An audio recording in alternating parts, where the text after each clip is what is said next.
Olá, boa noite, irmãos e irmãs, aqui do nosso canal do YouTube e também do nosso Facebook do Apostolado de Defesa Católica, Salve Maria. Estamos juntos a partir de agora em mais um programa do nosso apostolado, desse domingo, Dia do Senhor. Então, antes da início, eu convido os nossos irmãos e irmãs a juntos comigo rezarmos, né, a nossa oração inicial. Senhor, aqui estamos reunidos em teu nome, desejosos de construir teu reino, que o Espírito Santo que enviaste aos nossos corações e mantém viva a tua presença em nós, nos ensine o que devemos refletir e os passos que devemos dar, para que, fortalecidos com tua graça, possamos realizar os teus desígnios. Se tu, ó Espírito Santo, o inspirador do nosso discernimento, ensina-nos a escutar os outros e a nos deixar iluminar por suas luzes, e fazes que sempre busquemos a verdade. Desejosos disto, estamos aqui reunidos. Em nome do Pai, do Filho e do Espírito Santo. Amém. Muito bem, queridos irmãos e irmãs.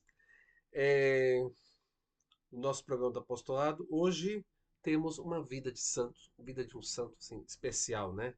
Nós vamos fazer uma leitura um pouco maior. O santo do dia de hoje é São Luís Gonzaga, jesuíta, padroeiro da juventude católica, né? Confesso-lhe, Ilustríssima Senhora, que ao meditar na bondade divina, minha mente se perdeu nesse mar sem fim e sem confins. Não consigo entender como o Senhor se dignou a olhar para a minha pequena e breve vida, recompensando-me com o descanso eterno, convidando-me do céu para esta felicidade que até agora pedi com negligência, como ofereceu a mim, que derramarei pouquíssimas lágrimas por ele, aquele tesouro que coroas grandes, lutas e prantos. Isso aqui na verdade, a última carta à sua mãe, em 10 de junho de 1591. Então, o Luís, ele nasceu na província de Mantua, de onde era proveniente a sua linhagem. Como acontece com todo primogênito de linhagem nobre, a sua vida já estava pré-definida. Era o que pensava, pelo menos, seu pai, o Marquês Ferrante, ao criá-lo entre os arcabuzes e armaduras, enquanto a mãe o educava com testemunhos de fé e orações. Assim, Luís descreveu a sua vocação, que amadureceu muito cedo. Na verdade, aos 5 anos, ele brincava de fazer guerra. Aos 7, ajoelhava-se várias vezes por dia para recitar os salmos penitenciais. Aos 10, consagrou-se definitivamente a Maria, como ela se havia consagrado a Deus. Finalmente, aos 12 anos, recebeu a primeira comunhão das mãos de São Carlos Borromeu, em visita pastoral à sua cidade. Muito cedo confidenciou com a mãe sobre suas intenções, mas seu pai se opôs com toda a sua força contra a sua escolha. Até seus parentes gozavam dele, mas ele se defendia dizendo: Busco a salvação. Busquem-na vocês também. Seu pai o enviou às cortes italianas, esperando desviar o filho das suas tentações e, quem sabe, até se apaixonar por alguém. Mas o resultado era cada vez mais sua firme decisão de entrar para a companhia de Jesus. Assim, em 1585, o jovem assinou a renúncia aos títulos e herança e benefício do seu irmão mais novo, Rodolfo, e partiu para Roma com apenas 17 anos de idade. Entre os jesuítas, Luís destacou-se por seu fervor na fé e seu costume de fazer penitência e ser equilibrado. Seus superiores perceberam logo que ele tinha em mãos uma verdadeira joia espiritual.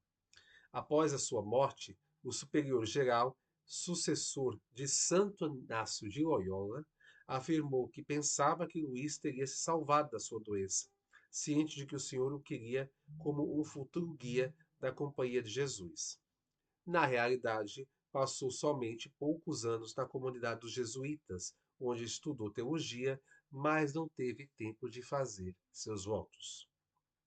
Durante a sua permanência em Roma, aconteceram várias tragédias, uma depois da outra. seca, escassez e até epidemias. Fiel ao lema da ordem como os outros, ou seja, esquecer as próprias origens nobres, bem como os privilégios derivados do seu estado de saúde, Luís saía ao encontro dos pesteados para curá-los e socorrê-los junto com São Camilo de Leles. Certo dia viu um doente abandonado na rua, à beira da morte. Colocou-o nas costas e o levou ao hospital da Consolata. Assim, provavelmente ficou contagiado. Poucos dias depois, faleceu nos braços dos seus dois co-irmãos, com apenas 23 anos. Luiz Gonzaga foi canonizado em 1726 pelo Papa Bento XIII, e que, após 3 anos, o nomeou protetor dos estudantes. O Papa Pio XI proclamou, em 1926, padroeiro da juventude católica, e João Paulo II o nomeou, em 1991, como padroeiro dos pacientes de AIDS. Certo? Então, essa daí, ó, é a bonita história de São Luís Gonzaga, né? Foi jesuíta, padroeiro da juventude católica, né? Que eu queria compartilhar com vocês, né? Essa bonita, né? Nada como a gente poder ter nos santos o exemplo de vida, né? Para nós, hoje, né? Um santo como esse, que viveu no século XVI, para hoje, santos, são os novos santos, né, do século XXI. E a gente tem esse santo como exemplo e um exemplo para ser seguido, tá certo? Muito bem. O que tem no nosso blog? Seguimos nesse mês especial dedicado ao nosso apostolado. A rede social Threads agora é oficial, tá certo? Então, o Apostolado de Defesa Católica amplia sua presença digital com a utilização da rede social Threads, fortalecendo a comunicação com os fiéis. Por meio das enquetes e interações, busca conhecer melhor a opinião dos internautas sobre os temas da fé católica. Assim segue sua missão, e a nossa apostolado segue a missão de evangelizar, defender e permanecer fiel à Santa Igreja. Né? Essa rede social nós estamos usando para as nossas enquetes. Já tem umas 2 semanas que não tem enquetes, né? Mas não se preocupe, vai voltar sim as nossas enquetes para a gente saber a opinião dos nossos irmãos e irmãs referente aos diversos assuntos aí da sociedade, né? E também no que diz respeito à nossa igreja, certo? Tá bom?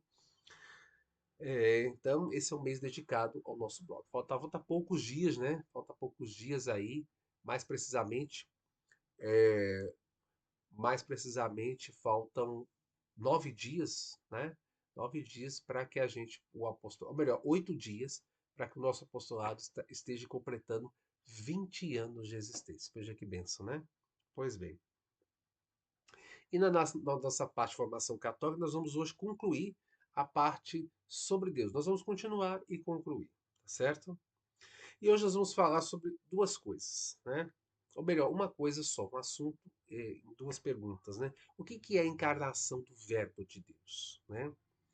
Então, significa, o que é a encarnação? Significa que o Filho de Deus, nosso Senhor Jesus Cristo, ele se fez carne e habitou entre nós. João 1,14. Assumindo a natureza humana para a nossa salvação. Jesus Cristo é ao mesmo tempo verdadeiro Deus e verdadeiro homem, tá? Mas por que a Bíblia chama Nosso Senhor de Verbo, né? A Bíblia chama Jesus de Verbo porque a palavra usada por São João é Logos, que significa a palavra eterna de Deus, princípio da criação, sabedoria divina e revelação do Pai. Dizer que o Verbo se fez carne significa que o Filho eterno, que já existia antes de tudo, assumiu a natureza humana e que Jesus é Deus e se fez homem, tá? Isso aqui é para não deixar dúvidas a respeito sobre esse assunto, tá certo? A partir da próxima semana, nós vamos começar agora a dar uma estudadinha na nossa parte de formação católica. Vamos falar sobre a Igreja Católica, tá certo? Então, a partir da próxima semana, não vai perder, né? Tá certo? É... Muito bem, meus irmãos, vamos às nossas atividades do apostolado. É, O nosso bate-papo ele segue, certo? Segue o diálogo aí através das redes sociais, devagarzinho, tudo. A gente vai, estamos dialogando aí com os nossos irmãos e irmãs, né? Os debates e vídeos da internet seguem, né? Debates sobre estudo a respeito da nossa fé católica com crenças diferentes, tá? Também o nosso apostolado pessoal e virtual está aberto. Quem quiser fazer, só entrar em contato comigo, seja o nosso apostolado pessoal ou até mesmo o apostolado virtual. E o nosso programa do Apostolado Defesa Católica continua aos domingos, né? Normalmente às 8 horas. Hoje, excepcionalmente, foi a partir das 9, né? Nós vamos estar postando aqui, e vou estar postando esse vídeo depois das 21 horas, tá certo? Tá bom? Então é isso. Vamos ao nosso momento de pedido de oração. Eu gostaria de rezar então por todas as almas do purgatório, em especial pelos meus pais, pelo meu irmão, pela recuperação da saúde de todos e de todas, em especial pela minha saúde. Por todos os ministros ordenados, pelo Papa, pelos bispos, por todo o clero, pelos diáconos e também por todos nós leigos. E a gente reza especial também pelo nosso apostolado de Defesa Católica, que estará completando daqui a 8 dias 20 anos de existência, né? E também a gente reza pela conversão de todos e todas à única Igreja de Cristo, que é a Igreja Católica, que assim Deus possa atender a todos os nossos pedidos, ontem, hoje e sempre. Amém. Convido agora os nossos irmãos e irmãs a juntos comigo fazermos as nossas orações finais, na língua da nossa Santa Igreja. Pater noster quis in celis sanctificetur nomen tuum, adveniat regnum tuum, fiat voluntas tua sicut in cielo et in terra. Pane nostrum quotidianum da nobis hodie, et dimitte nobis debita nostra, sicut et nos dimittimus debitoribus nostris, et ne nos inducas in tentatione, sed libera-nos a malo. Amém. Ave Maria, gratia plena, Dominus tecum, benedicta tu in mulieribus, et benedictus fructus ventris tui, Iesus. Santa Maria, Mater Dei, ora pro nobis peccatoribus, nunc et nora mortis nostre. Amém. Glória a Pátria et Filho et Spiritui Sancto, sic in principio et nunc et semper, et in saecula saeculorum. Amém. Muito bem, queridos irmãos e irmãs, encerrando por hoje mais um programa do nosso Apostolado de Defesa Católica, agradecendo a cada um de vocês que curte, comenta, compartilha os programas do nosso apostolado. Não deixem também de assistir aos nossos programas também no nosso canal do YouTube, que será postado aqui, tá bom? Então é isso. Fiquem com Deus. Uma santa e abençoada semana que se inicia e salve Maria.